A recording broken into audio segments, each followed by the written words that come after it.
ഉറക്കൊഴിവാക്കണമെങ്കിൽ ഉറക്കൊഴിവാക്കിയും മറ്റുള്ളവരുടെ ശകാരങ്ങളും പഴികളും കേൾക്കണമെങ്കിൽ അത് കേട്ടും മറുപടി പറയേണ്ട സ്ഥലത്ത് പറഞ്ഞും പറയാതിരിക്കേണ്ട സ്ഥലത്ത് മിണ്ടാതിരുന്നു എവിടെയും അൽഹംദുലില്ലാഹ്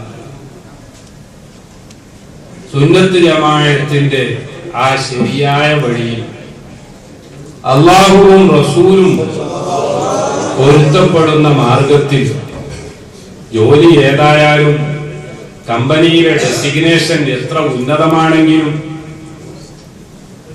ശമ്പളം മാസങ്ങളായി കിട്ടാതിരുന്നിട്ടും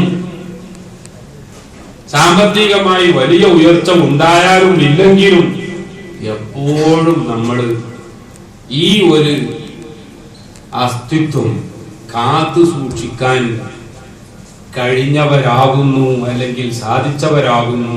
ഇത് വലിയ ഒരു അനുഗ്രഹമാണ്. അള്ളാഹുവിനെ എത്ര സ്തുതിച്ചാലും മതിയാവുകയില്ല.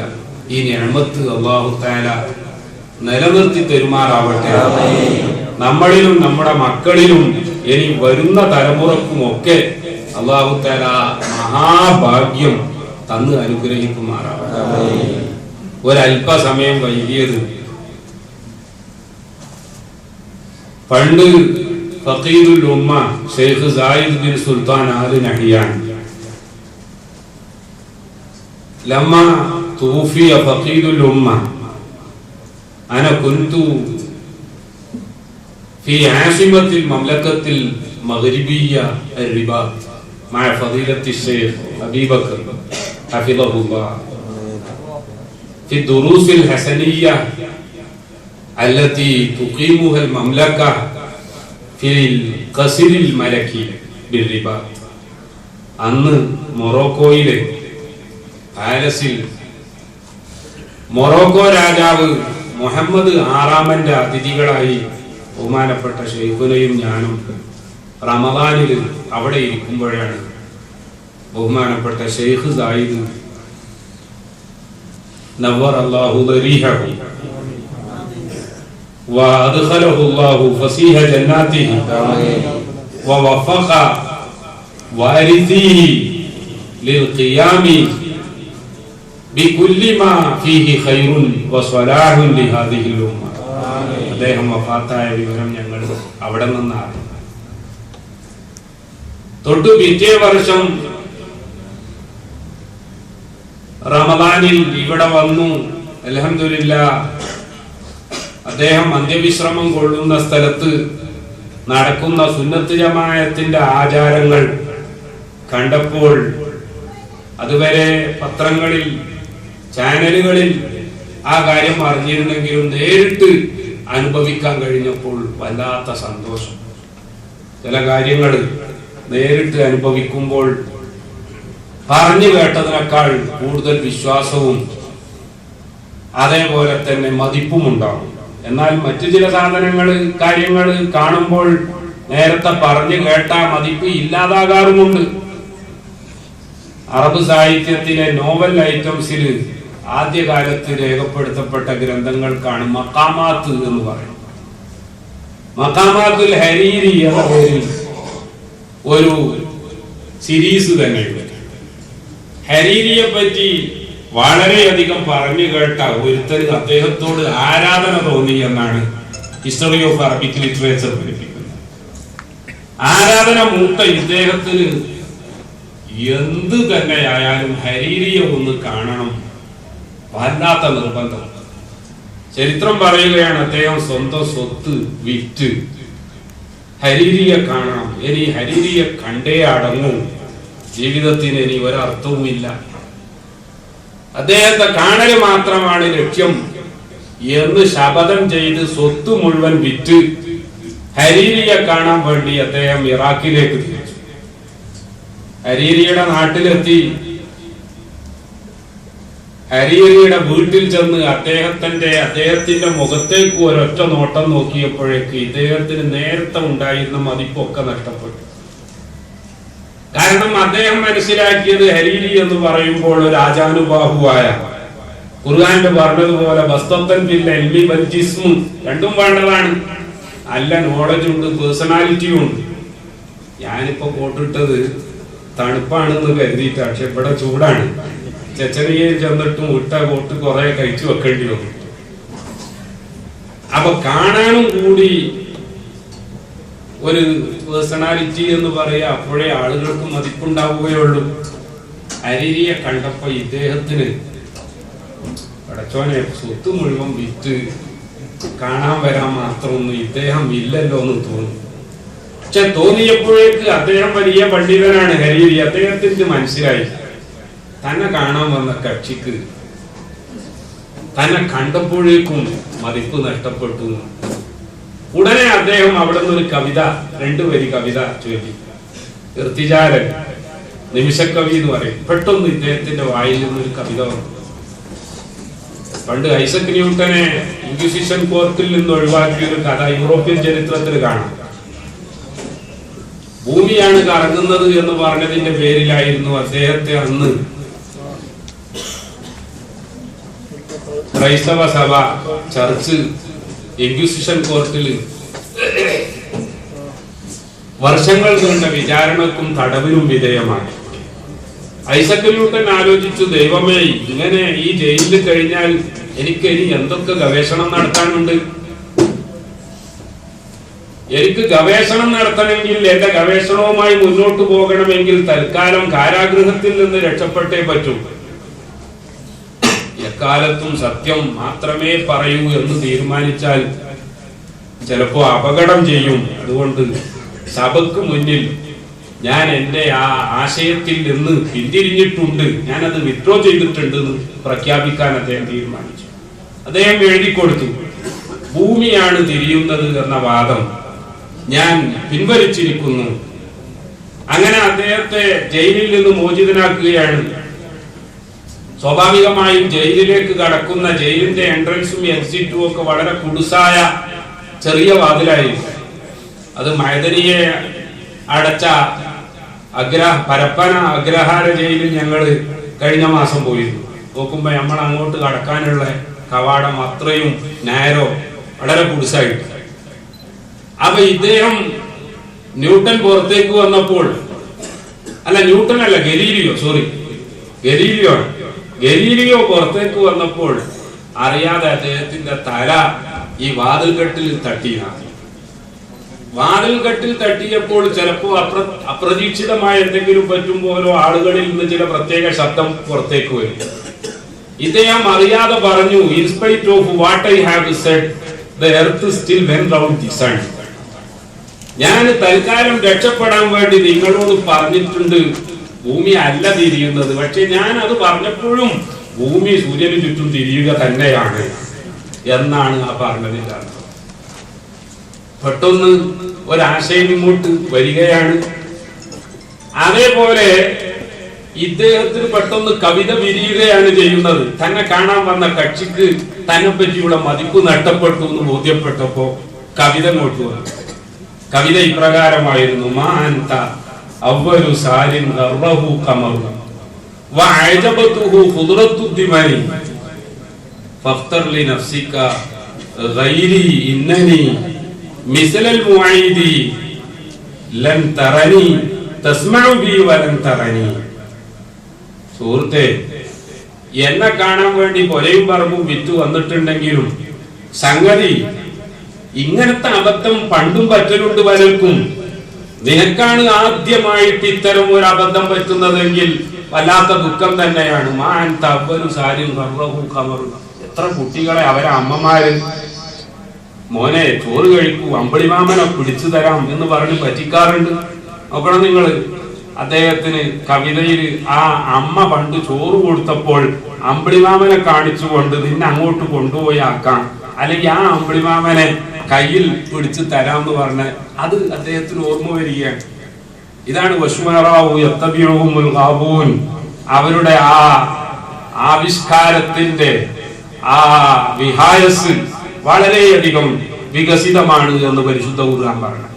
അപ്പൊ ഇദ്ദേഹം ഉടനെ കവിതയുണ്ടാക്കി. ചന്ദ്രന്റെ അമ്പിളിയമ്മാമന്റെ സൗന്ദര്യം കണ്ട് പണ്ട് പലതിലും കുടുങ്ങിപ്പോയ ഒരുപാട് ആളുകളുണ്ട്.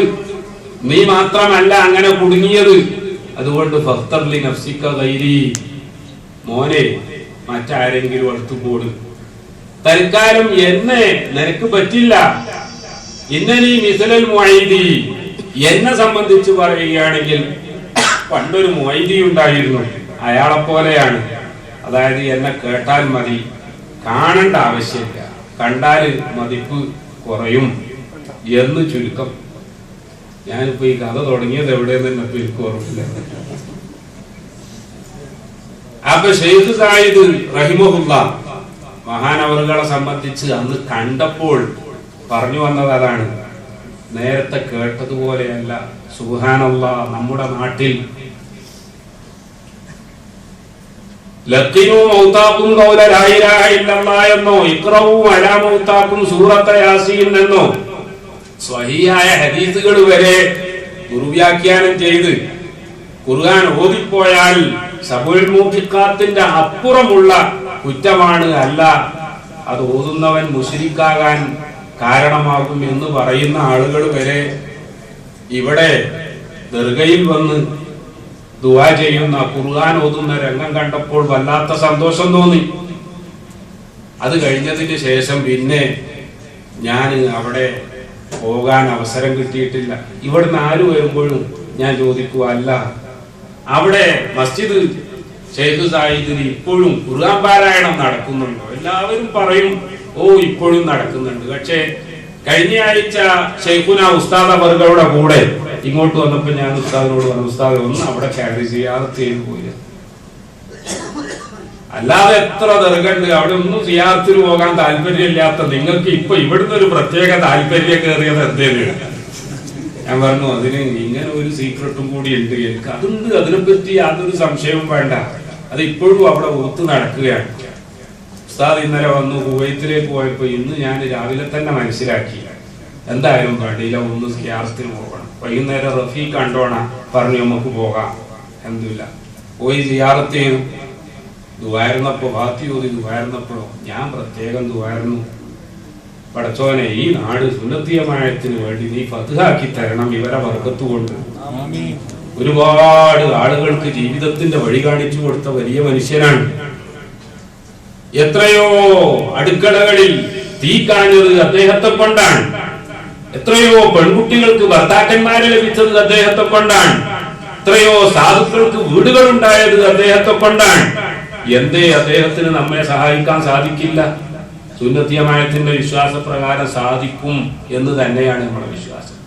അല്ലാഹു തആല ഈ നാട് സുന്നത്തിയമായത്തിന് ഫത്ഹാക്കി പെരുമാറായിക്കൊണ്ടിരിക്കുന്നതിന്റെ ലക്ഷണങ്ങൾ പലപ്പോഴും നമ്മൾ കാണുന്നുണ്ട്. ചില പ്രയാസങ്ങൾ ഉണ്ടാകും, അത് ഫത്ഹാകുന്നില്ല എന്നതിന്റെ തെളിവല്ല, മറിച്ച് നമ്മുടെ പ്രവർത്തനം എപ്പോഴും പട്ടുവിരിച്ച വഴിയിലൂടെ ആകാൻ പാടില്ല.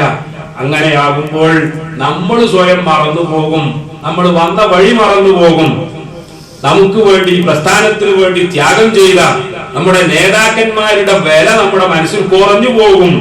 അതിനു വേണ്ടിയാണ് നമുക്കൊക്കെ ചെറിയ ചെറിയ പ്രയാസങ്ങൾ തരുന്നത്. അത് സഹിക്കാനും കൂടി നമ്മൾ തയ്യാറാകണം. അല്ലാഹു തആല എല്ലാ പ്രയാസങ്ങളും മാറ്റി നമുക്ക് ദീനിനു വേണ്ടിയുള്ള പ്രവർത്തനത്തിന് ഒരു പ്രയാസവും ഇല്ലാതെ റാഹത്തിന് ദീനി പ്രവർത്തനം നടത്താനുള്ള എല്ലാ അവസരങ്ങളും മദീനയുടെ ഹഖ് ജാഹ് ബറക്കത്ത് കൊണ്ട്, ഈ പുണ്യമാസത്തിന്റെ ബറക്കത്ത് കൊണ്ട്, പ്രത്യേകിച്ച് ബിഹഖ് സയ്യിദിനാ റസൂലുള്ളാഹി സ്വല്ലല്ലാഹു അലൈഹി വസല്ലം തങ്ങളെ ഹഖ് കൊണ്ട് തുറന്നു തരുമാറാവട്ടെ. ആമീൻ ബിറഹ്മതിക യാ റബ്ബൽ. ഞാൻ ഒന്നും സംസാരിക്കുന്നില്ല, ഉദ്ഘാടനം നിർവഹിക്കുകയാണ്, ബുർദ ശരീഫ് ചൊല്ലിക്കൊണ്ടിരിക്കുകയാണ്. അതിന്റെ ഇടയിൽ പിന്നെ ഒരു പ്രസംഗം വെക്കുന്നത് ഒരു കോണിലൂടെ ആലോചിക്കുമ്പോൾ അതവുകേടാണ്, പക്ഷെ മറ്റൊരു കോണിലൂടെ ആലോചിക്കുമ്പോൾ നല്ലതാണ്. അതായത് ബുർദ ആദ്യം മുതൽ അവസാനം വരെ ഒറ്റ ഇരുത്തത്തിലങ്ങ് ചെല്ലുമ്പോൾ മൊയ്തീൻ ശൈഖിനെ പോലെ ഇരുന്ന ഇരിപ്പിലോ അല്ലെങ്കിൽ ഒറ്റക്കാൽ വരെ നിന്നിട്ടോ ഖുർആൻ ഖത്തം തീർക്കാനുള്ള ഇഖ്ലാസും അത്ര ആവേശമൊന്നും നമുക്ക് ഉണ്ടാവൂല. അതുകൊണ്ട് വയറിന്റെ ഇടയിൽ എടിപ്പിച്ച് നിർത്തി സ്വലാത്ത് ചൊല്ലിക്കാറുണ്ട്. അല്ലെങ്കിൽ ചിലപ്പോ എന്തെങ്കിലും ഒന്നോ രണ്ടോ സാധനം ലേലം ചെയ്യാറുണ്ട്. ചിലപ്പോ ഒന്ന് സ്റ്റാൻഡ് സീറ്റ് എന്നൊക്കെ പറഞ്ഞ് എഴുന്നേൽപ്പിച്ച് ഇരുത്താറുണ്ട്. അതൊക്കെ ഒന്ന് റിഫ്രഷ് ചെയ്യാൻ വേണ്ടിയാണ്. അപ്പൊ അത് ഏത് കമ്പ്യൂട്ടറിനാണെങ്കിലും റിഫ്രഷ് ചെയ്യാന്ന് പറയുന്നത് തഹദീസ് ചെയ്യാന്ന് പറയുന്ന ഒരു ആവശ്യം.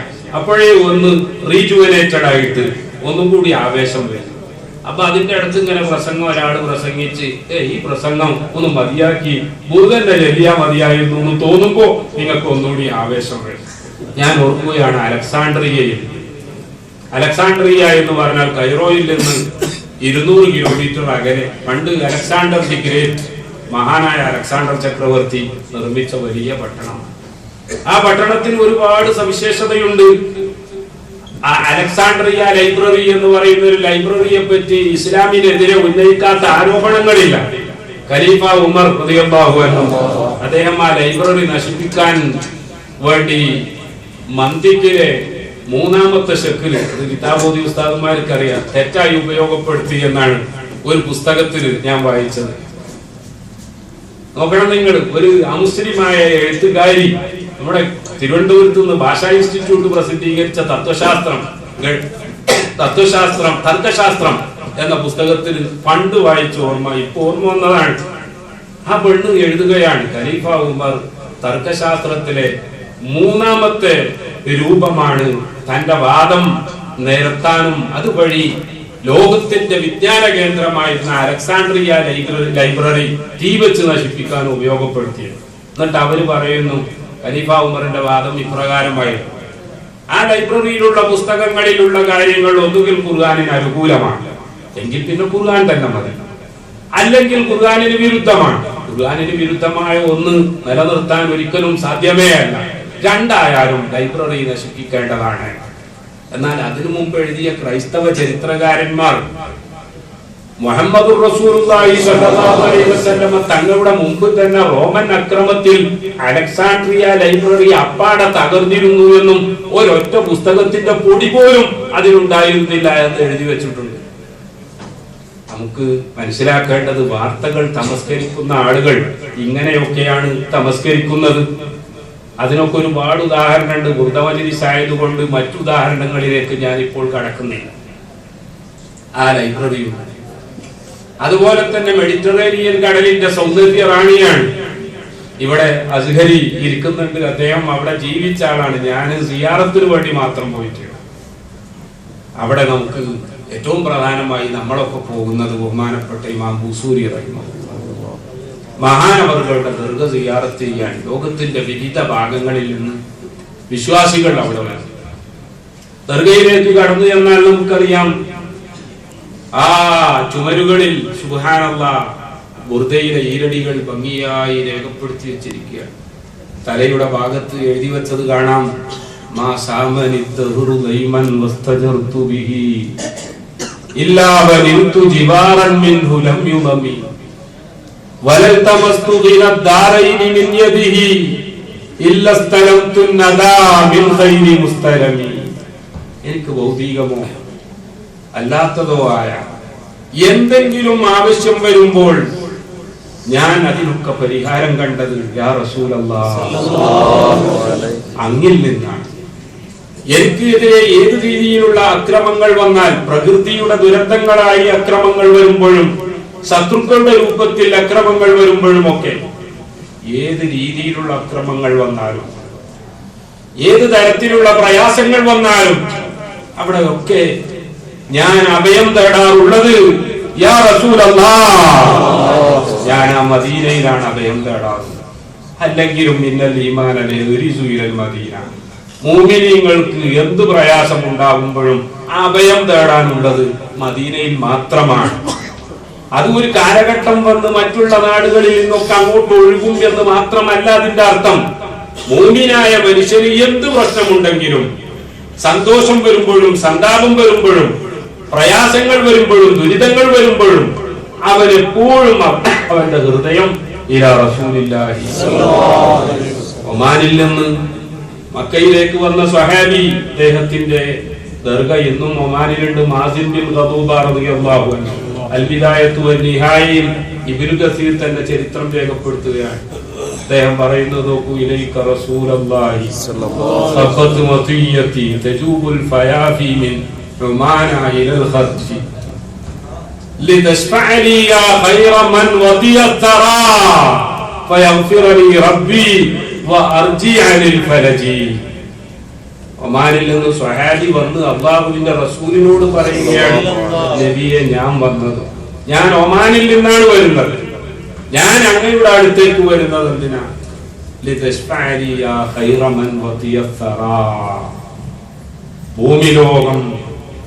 ഭൂമിലോകത്ത് ആരുടെയൊക്കെ പാദസ്പർശനമേറ്റിട്ടുണ്ടോ അവരിൽ വെച്ച് ഏറ്റവും ഉന്നതനായ അങ്ങ് എനിക്ക് ശഫാഅത്ത് ചെയ്യണം.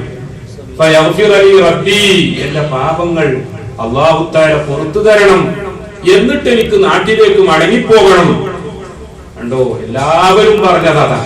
അപ്പൊ എന്ത് വിഷയങ്ങൾ ഉണ്ടാവുമ്പോ മുഅ്മിനായ മനുഷ്യൻ നബി സല്ലല്ലാഹു അലൈഹി വസല്ലം തങ്ങൾ പഠിപ്പിച്ചതുപോലെ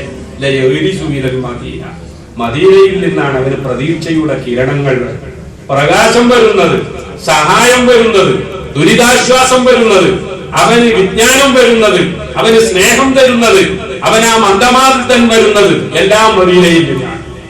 അതുകൊണ്ട് തന്നെ മുസൂരി പറഞ്ഞു, എനിക്ക് എന്ത് പ്രയാസം ഉണ്ടാവുമ്പോഴും ഞാൻ മദീനയിലേക്ക് അഭയത്തുള്ളൂ. അൽഹംദുലില്ലാഹ്, അങ്ങനെ ഉണ്ടാക്കപ്പെട്ട ആ ബുദ്ധ മഹാനവറുകൾ അൽഹംദുലില്ലാഹ് അവിടെ അന്ത്യവിശ്രമം കൊള്ളുമ്പോൾ ആയിരങ്ങൾ, ജനസഹസ്രങ്ങൾ അവിടെ സിയാറത്ത്. ഈ ബുർദ വിശ്വാസികൾ പാടാൻ വേണ്ടി പ്രത്യേകം സഭകൾ ഒരുക്കുന്നതും അതിനുവേണ്ടി ആളുകൾ ഒരുമിച്ച് കൂടുന്നതും, നിങ്ങളൊക്കെ ഗൾഫിൽ വരുന്നതിന്റെ മുമ്പ് ഒരുപക്ഷെ നിങ്ങളുടെയൊക്കെ തന്നെ ധാരണ ഞങ്ങളുടെ കേരളത്തിൽ മാത്രമുള്ളതാണ്. കേരളത്തിന്റെ വെളിയിലേക്ക് പോയിട്ടില്ലാത്തവരൊക്കെ അങ്ങനെ തന്നെയായിരുന്നു മനസ്സിലാക്കിയിരുന്നത്. കേരളത്തിന്റെ വെളിയിൽ നോർത്ത് ഇന്ത്യയിലേക്ക് ഞങ്ങൾ സുന്നത്തി ജമാഅത്തിന്റെ വിഷയങ്ങളുമായി ബന്ധപ്പെട്ടു പോകാനിടയായപ്പോൾ ഇന്ത്യ രാജ്യത്തെ 20 കോടിയോളം മുസ്ലിമീങ്ങളിൽ 18 കോടി മുസ്ലിമീങ്ങളും ഈ ബുർദയെ ആദരിക്കുന്നവരാണ്, ഈ ബുർദയെ ബഹുമാനിക്കുന്നവരാണ് എന്ന് മനസ്സിലായി. ഇന്ത്യ വിട്ടുകൊണ്ട് നമ്മൾ വെളിയിലേക്ക് പോയപ്പോൾ ഒരു ഭാഗത്ത് ജായിദത്തുൽ ഖുർആൻ എന്ന് ദുബായിൽ ലോകപ്രസിദ്ധമായ പരിപാടി വർഷം തോറും നടക്കുന്നെങ്കിൽ നിങ്ങൾ നോക്കൂ, ജായിദത്തു ബുർദ എന്ന് പറയുന്ന അങ്ങനത്തെ ഒരു അന്താരാഷ്ട്ര അവാർഡ് നിങ്ങളിപ്പോൾ നിലകൊള്ളുന്ന അബുദാബിയിലല്ലേ നടക്കുന്നത്. ഈ ബുർദയുടെ പേരിൽ അവാർഡ് നൽകാൻ പറ്റുമെങ്കിൽ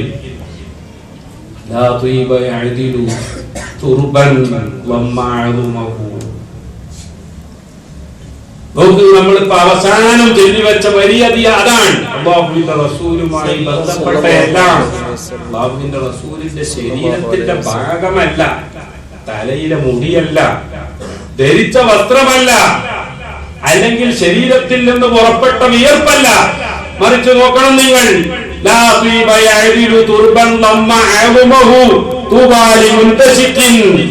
നമ്മൾ ഓതി വെച്ചില്ലേ ആ മണ്ണിലുള്ള പ്രാധാന്യം. സുബ്ഹാനല്ലാഹ്, അതിൽ നിന്നൊന്ന് മണത്താൽ, അതിനെ ഒന്ന് ചുംബിച്ചാൽ, അതേ ആ ചുംബിക്കാൻ അവസരം കിട്ടിയവന്റെ മഹാഭാഗ്യം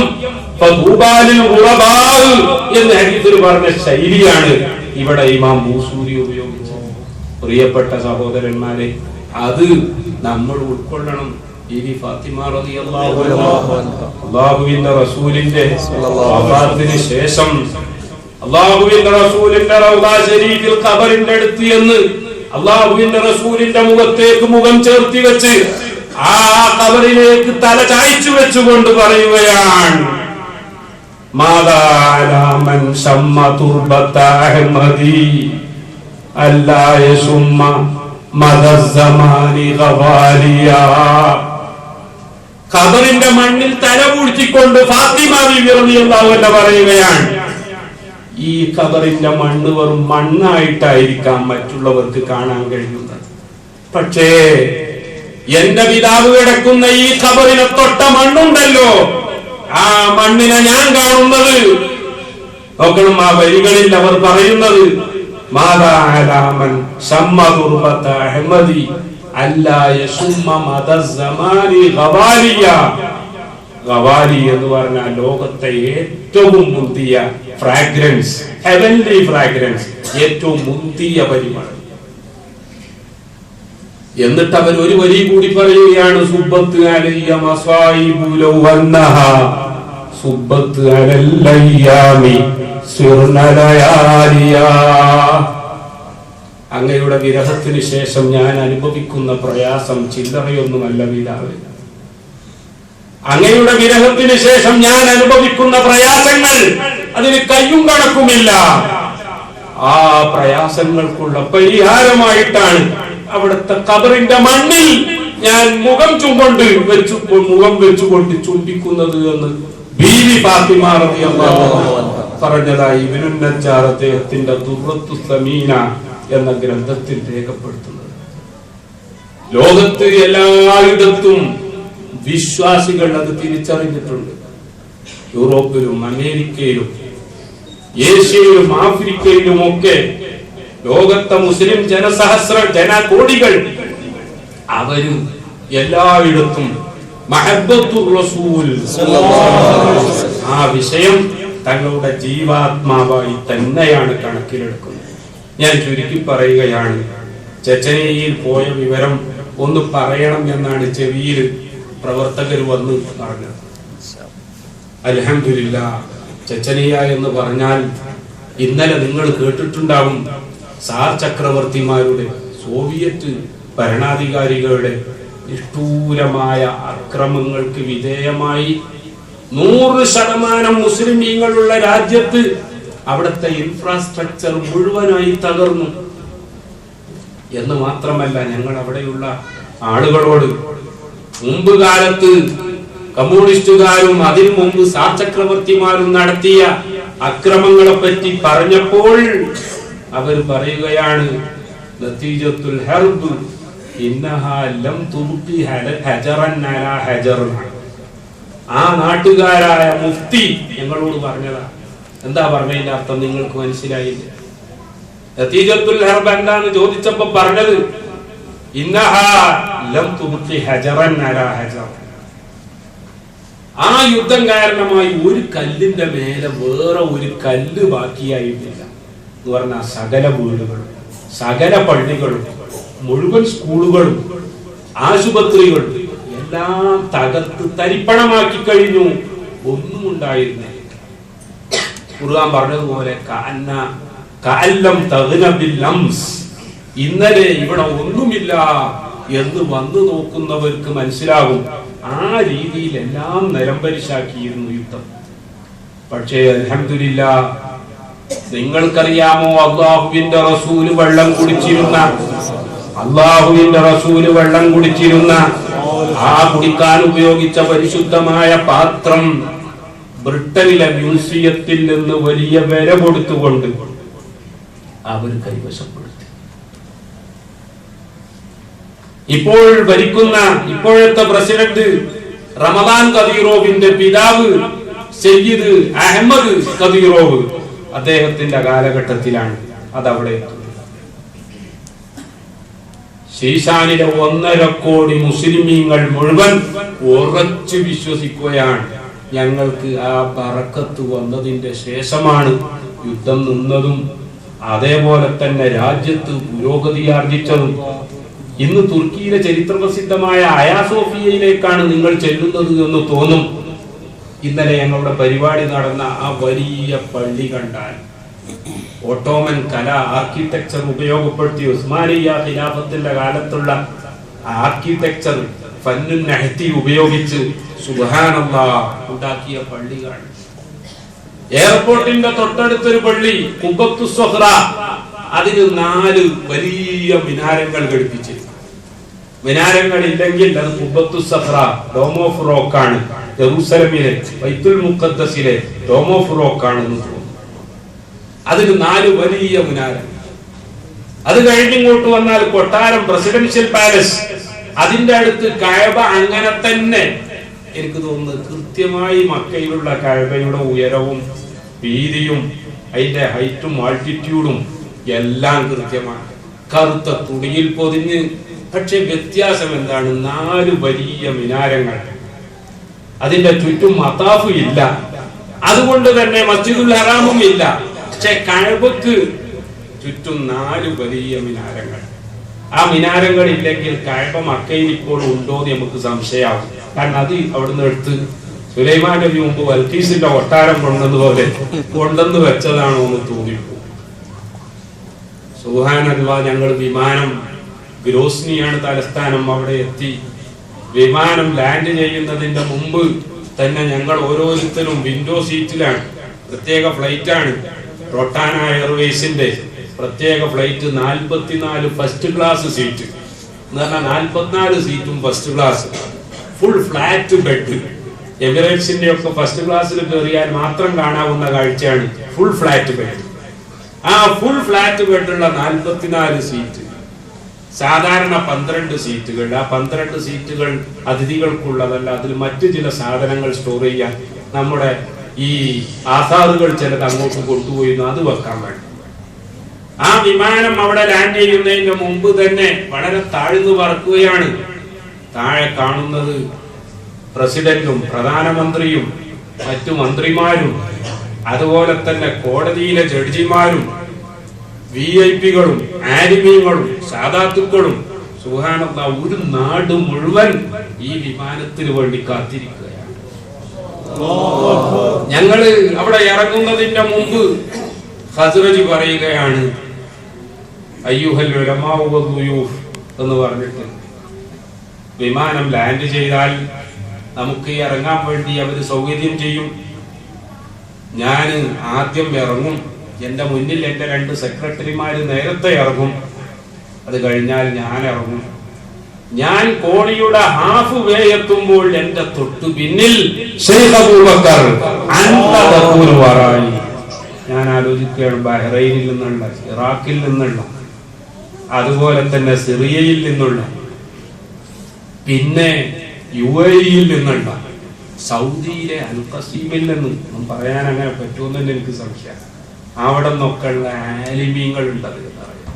അതാ ഞാൻ നേരത്തെ പറഞ്ഞത്, ഫത്വാവിന്റെ ലക്ഷണമാണ്. അതുകൊണ്ട് തന്നെയാണ് ദ്വാരക്കാൻ ഒരു ആവേശം, ഫത്വാക്കി തരണേ. ആ ആളുകൾ എല്ലാവരും ഉണ്ട്. നോക്കണം, ഖസ്റജിയെ അവർ എത്രമാത്രം ബഹുമാനിക്കുന്നു, ഖസ്റജി ഉസ്താദിനെ എത്രമാത്രം ബഹുമാനിക്കുന്നു. എന്റെ നേരെ പിന്നിൽ നിങ്ങളാണ് ഇറങ്ങേണ്ടത്. അങ്ങനെ ക്രമപ്രകാരം ബാക്കിയുള്ളവർക്ക് ഇറങ്ങാനൊക്കെ പറഞ്ഞു. ലാൻഡ് ചെയ്തു, കോണി വന്നു. പച്ച അല്ല അവിടെ വിരിച്ചത്, ചുവന്ന പരവതാനി വിരിച്ചു. പ്രസിഡന്റ് നേരെ കയറി വന്നു, ഖസ്റജിയെ ആലിംഗനം ചെയ്തു, കൂട്ടിപ്പിടിച്ചു, താഴേക്ക് കൊണ്ടുപോയി. പിന്നെ പ്രസിഡന്റ് അവിടെ നിൽക്കുകയാണ്, ഫ്ലൈറ്റിൽ വരുന്ന ഓരോരുത്തരെയും സ്വീകരിക്കുക. ഒരു ഹെഡ് ഓഫ് സ്റ്റേറ്റ് ആണ് അദ്ദേഹം. ഈ അതിഥികളായി വന്ന ഓരോരുത്തരെയും ഷേക്ക് ഹാൻഡ് ചെയ്യുകയും മുസാഫഹത്ത് ചെയ്യുകയും ആലിംഗനം ചെയ്യുകയും എന്നിട്ട് വളരെ സന്തോഷത്തോടു കൂടെ അവരെ ഗ്രീറ്റിംഗ് ചെയ്ത് അവിടെ മാറ്റി നിർത്തുക. അങ്ങനെ അതിഥികളൊക്കെ ഇറങ്ങിക്കഴിഞ്ഞതിന്റെ ശേഷം ഇവിടെ നിന്ന് കൊണ്ടുപോയ ആധാറുകളുടെ പെട്ടി, സുബ്ഹാനല്ലാഹ്, അവിടുത്തെ മുഫ്തിയും അവിടുത്തെ പ്രധാനമന്ത്രിയും പ്രധാനപ്പെട്ട തങ്ങന്മാരും ആലിമീങ്ങളും പ്രത്യേക യൂണിഫോം അണിഞ്ഞ് അവര് വിമാനത്തിലേക്ക് കയറി. എന്തിനാ കയറിയതെന്ന് ഞങ്ങൾക്ക് മനസ്സിലായില്ല. പിന്നെ തിരിച്ചു വരുമ്പോഴാണ് ഇവരൊന്നായിട്ട് കയറിപ്പോയത്. ആ ആധാറുകൾ സൂക്ഷിച്ച പേടകങ്ങൾ, അങ്ങനെ ആധാറ് കൊണ്ടുപോകുന്നു ഖുർആൻ തന്നെ പറഞ്ഞതല്ലേ. ഖുർആൻ പറഞ്ഞല്ലോ, കണ്ടോ, ആധാറുകളുടെ ബോക്സ് നിങ്ങളിലേക്ക് വിമാനമാർഗാണോ, തഹ്മീലുൽ മലായിക്കാനാണ് അവിടെ പറഞ്ഞത്. കാളവണ്ടിയിലാണ് അന്ന് ഒരാളെ പരിഭാഷപ്പെടുത്തും. നോക്കി എത്ര മോശാക്കലാണത്. നിങ്ങൾക്ക് ആധാറുകൾ വിമാനം വഴി വരലാണ് എന്ന് അർത്ഥം വെച്ചിരുന്നെങ്കിൽ പിന്നെയും മലക്കുകൾ മേൽഭാഗത്തു നിന്നാണ് വരുന്നത് എന്നുള്ള അർത്ഥത്തിൽ ഒരു യോജിപ്പുണ്ടായിരുന്നു. CN അഹമ്മദ് മൗലവിന്റെ കാലത്ത് വിമാനമൊക്കെ ഉണ്ട്, അയാൾക്ക് അറിയാൻ കിട്ടുമല്ല. പക്ഷെ ആധാറുകളെ നിന്ദിക്കണം എന്നുള്ളത് കൊണ്ടാണ് കാളവണ്ടിയിൽ എഴുതി വെച്ചത്. ഇത് ആധാർ വിമാനത്തുകൾ. ഈ ആലിമീങ്ങളും എല്ലാവരും കൂടിയത് സ്വീകരിച്ചു. അതിന് പ്രത്യേകം സജ്ജമാക്കിയ വാഹനത്തിൽ കയറ്റി അതിഥികളെ പ്രത്യേകം കാറുകളിൽ നേരെ പോകുന്നത് ഇപ്പോഴത്തെ പ്രസിഡന്റിന്റെ പിതാവിന്റെ പേരിൽ ഈ അടുത്ത് നിർമ്മിച്ച വലിയ പള്ളിയിലേക്കാണ്. അൽഹംദുലില്ലാഹ് അവിടെ ചെന്നു. അവിടെ ആ ആധാറുകൾ പ്രത്യേകം സജ്ജമാക്കിയ സ്റ്റേജിൽ കൃത്യമായി വെച്ചു. അതിനുശേഷം ആദ്യമായിട്ട് ഇന്നലെ നിങ്ങൾ കണ്ടോ, സയ്യിദുൽ ബർസഞ്ചി സയ്യിദുൽ ബർസഞ്ചി എന്ന് പറഞ്ഞാൽ നമ്മുടെ ബർസഞ്ചി മൗലിദ് ഉണ്ടാക്കിയ ശൈഖവർഗകളുടെ പുത്രന്മാരുടെ കൂട്ടത്തിൽ പരമ്പരയിൽപ്പെട്ട വലിയ മഹാനാണ്. സുബ്ഹാനല്ലാഹ്. അദ്ദേഹം ഷെയ്ഖുനാക്ക് അദ്ദേഹം രചിച്ച ഒരു കിതാബ് ഹസ്റജിയുടെ വീട്ടിൽ വെച്ച് കൊടുത്ത് ഉസ്താദിന്റെ കൈ ചുംബിച്ചുകൊണ്ട് ഉസ്താദിന്റെ തലയിൽ മുത്തിക്കൊണ്ട്, ശൈഖന, ഞങ്ങൾക്കാർക്കും നിങ്ങൾ ചെയ്യുന്നത് പോലത്തെ സേവനത്തിന്റെ 1000-ൽ 1 പോലും ചെയ്യാൻ സാധിച്ചിട്ടില്ല. ഞങ്ങളൊക്കെ വയസ്സാകുമ്പോൾ നേരത്തെ തന്നെ വിശ്രമമാണ്, ഇപ്പോൾ വയസ്സായതിന്റെ പേരിൽ പ്രത്യേകം അഡീഷണൽ വിശ്രമമാണ്. നിങ്ങൾ ഈ വിശ്രമമില്ലാതെ പ്രവർത്തിക്കുന്നത് കാണുമ്പോൾ ഞങ്ങളൊക്കെ നിങ്ങളുടെ മുമ്പിൽ സ്വിഫറാണ്, പൂജ്യാണെന്ന് ഞങ്ങൾക്ക് ബോധ്യപ്പെട്ടു എന്ന് പറഞ്ഞുകൊണ്ട് ഉസ്താദിനോട് ദുആ ചെയ്യാൻ വസിയ്യത്ത് ചെയ്യുന്നതും കണ്ണുനീരൊലിപ്പിക്കുന്നതും ഒക്കെ നേരെ കാണാനിടയായപ്പോൾ എനിക്ക് ഉസ്താദിനെ പറ്റിയുള്ള മതിപ്പും വിശ്വാസവും ഇങ്ങനെ കൂടി വരികയാണ്. പ്രിയപ്പെട്ട സഹോദരന്മാരെ, ആ സയ്യിദുൽ ബർസഞ്ചി ആദ്യം 5 മിനിറ്റ് പ്രസംഗിച്ചു. ഉടനെ ഹസ്റജി അവിടെ കൂടിയിരുന്ന ആളുകളോട് പറഞ്ഞു, ഞങ്ങള് നിസ്കാരം അസറും ദുഹറും ചിന്തിച്ച് ജമ്മാക്കിയതാണ്, നിസ്കരിക്കാൻ ഇനിയും സമയമുണ്ട്. പക്ഷേ ഏതായാലും നിസ്കരിക്കുന്നതിന്റെ മുമ്പ് തന്നെ ഷെയ്ഖ് അബൂബക്കർ ഒരു 5 മിനിറ്റ് നിങ്ങളോട് സംസാരിക്കും. വെറും 3 മിനിറ്റ് അൽഹംദുലില്ലാഹ് ഉസ്താദ് സംസാരിച്ചു. ആ 3 മിനിറ്റ് പ്രസംഗം കഴിഞ്ഞപ്പോ പ്രസിഡന്റ് പരിഭാഷപ്പെടുത്തി കൊടുക്കാൻ നല്ല അറബി അറിയുന്ന ഒരു ആലിമുണ്ടായിരുന്നു. ആ പരിഭാഷപ്പെടുത്തി കഴിഞ്ഞപ്പോഴേക്ക് പ്രസിഡന്റ് വന്ന് കെട്ടിപ്പിടിച്ച് കരഞ്ഞ്, ഞങ്ങൾക്കൊക്കെ വല്ലാത്ത സന്തോഷം. ഒരു രാഷ്ട്രത്തിന്റെ പ്രസിഡന്റാണ് എത്രയോ സമയം എയർപോർട്ടിൽ ഈ ആധാർ വരുന്നത് കാത്തിരിക്കുന്നത്, ആലിമീങ്ങളെ സ്വീകരിക്കുന്നത്, ഓരോരുത്തരെയും സ്വീകരിക്കുന്നത്. വലിയ ഒരാളെ കൂട്ടിയിട്ട് അങ്ങോട്ട് പോയി അതിന്മേൽ മതിയാക്കുകയല്ല, ഓരോരുത്തരെയും സ്വീകരിക്കുകയാണ്. അദ്ദേഹം തന്നെയാണ് ഈ പെട്ടി തോളിൽ വെച്ചുകൊണ്ട് അത് വെക്കാനുള്ള ആ സ്റ്റേജിലേക്ക് കൊണ്ടുവരുന്നത്.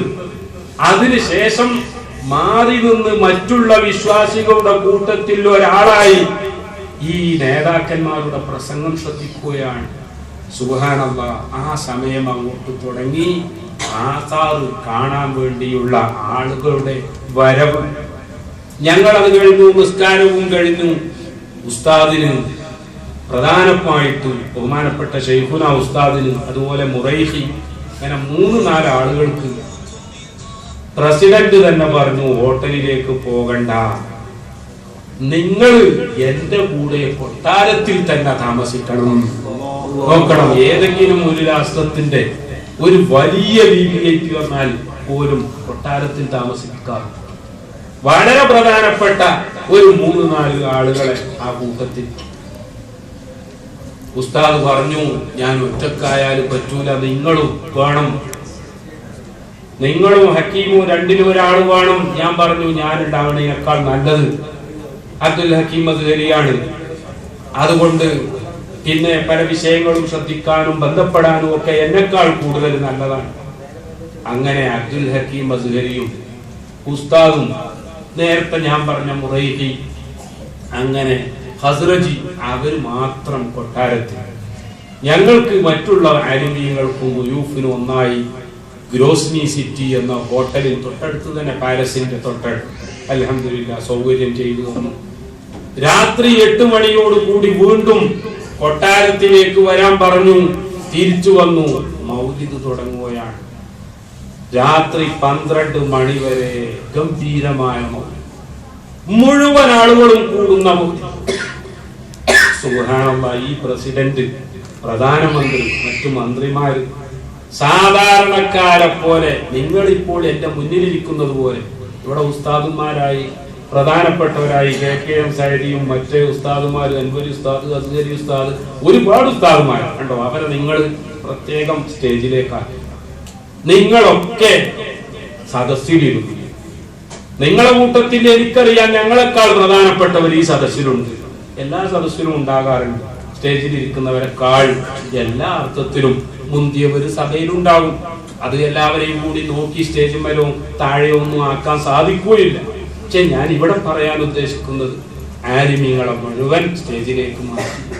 ആ പ്രസിഡന്റ് ആൾക്കൂട്ടത്തിൽ ഒരാളായി നിന്ന് എഴുന്നേൽക്കേണ്ട സമയത്ത് എഴുന്നേറ്റ്, ഇരിക്കേണ്ട സമയത്ത് ഇരുന്ന്, കൈകൊണ്ട് ഇശാറത്ത് ചെയ്യേണ്ട സമയത്ത് ഇശാറത്ത് ചെയ്ത് സുബ്ഹാനല്ലാഹ് 2-3 മണിക്കൂർ ഭയങ്കരമായ മൗലിദ്. പ്രിയപ്പെട്ട സഹോദരന്മാരെ, അതിന് സാക്ഷിയായപ്പോൾ നമ്മുടെ മൗലിദ് ഒരു മൗലിദ് തന്നെ അല്ല. നമ്മുടെ ഓത്തും നമ്മുടെ ഭക്തിയും നമ്മുടെ ചടങ്ങുകളും ഒക്കെ അതിന് തന്നെ നമുക്ക് സമയമില്ലാത്തൊരവസ്ഥയാണ്. അതേസമയം അവരങ്ങനെയല്ല, ഭയങ്കരമായ വിശ്വാസം. അൽഹംദുലില്ലാഹ്, സുന്നത്തിയമായ ലോകത്തൊക്കെയുണ്ട് എന്ന സന്തോഷ വാർത്ത നിങ്ങൾ അറിയിക്കുകയാണ്. നിങ്ങൾ ഒരിക്കലും ആരുടെയും പിന്നിലല്ല, നിങ്ങൾ മുന്നിൽ തന്നെയാണ്. നിങ്ങൾ ഒരിക്കലും പേടിക്കേണ്ടതോ അല്ലെങ്കിൽ പിന്നോട്ട് മാറേണ്ടതോ ഒരാവശ്യവുമില്ല. അൽഹംദുലില്ലാഹ്, അല്ലാഹു തആല വലിയ ഇസ്സത്ത് തന്നിട്ടുണ്ട്. പക്ഷേ നമുക്ക് എന്താണെന്ന് അറിയില്ല. നേരത്തെ നമ്മുടെ വിഷയം മറ്റുള്ളവരെ അറിയിക്കുന്നതിൽ നമുക്ക് അല്പം നമ്മൾ പിന്നോട്ടായിപ്പോയോ എന്നതേ സംശയമുണ്ട്. കഴിവുള്ളവർ ഇഷ്ടം പോലെ നമ്മുടെ കൂട്ടത്തിലുണ്ട്. പക്ഷേ ഓരോ സ്ഥലത്ത് എത്തിയവർ പരസ്പരം ബന്ധപ്പെടാനും കൂട്ടായ കഴിവുകൾ സുന്നത്തിയമായത്തിന്റെ പൊതുവായ പുരോഗതിക്ക് ഉപയോഗപ്പെടുത്താനും നമ്മൾ അല്പം വൈകിപ്പോയോ? അതെ, അത് വൈകിപ്പോയി എന്നത് ശരിയാണ്. വൈകിപ്പോയത് കൊണ്ടാണ് കാന്തപുരം ഉസ്താദിനെ അല്ലാഹു തആല അയക്കേണ്ടി വന്നത്. അങ്ങനെ ആയത്തത് കൊണ്ടാണ് ഈ നവോത്ഥാനം, അവർ പറയുന്ന 90-ൽ 100 നവോത്ഥാനമല്ല നമ്മൾ പറയുന്നത്. നവോത്ഥാനം സുന്നത്തിയമായത്തിൽ അക്ഷരാർത്ഥത്തിൽ സാധ്യമായത് അത് തന്നെയാണ് ബഹുമാനപ്പെട്ട കാന്തപുരം ഉസ്താദിനെ മാറ്റി നിർത്തുന്നത്. ദീർഘായുസ്സ് നൽകുമാറാവട്ടെ. നമുക്ക് വളരെ ശക്തമായി ധീരമായി ഏറെക്കാലം നേതൃത്വം നൽകാനുള്ള എല്ലാ കഴിവുകളും അല്ലാഹു തആല പ്രദാനം ചെയ്യുമാറാവട്ടെ.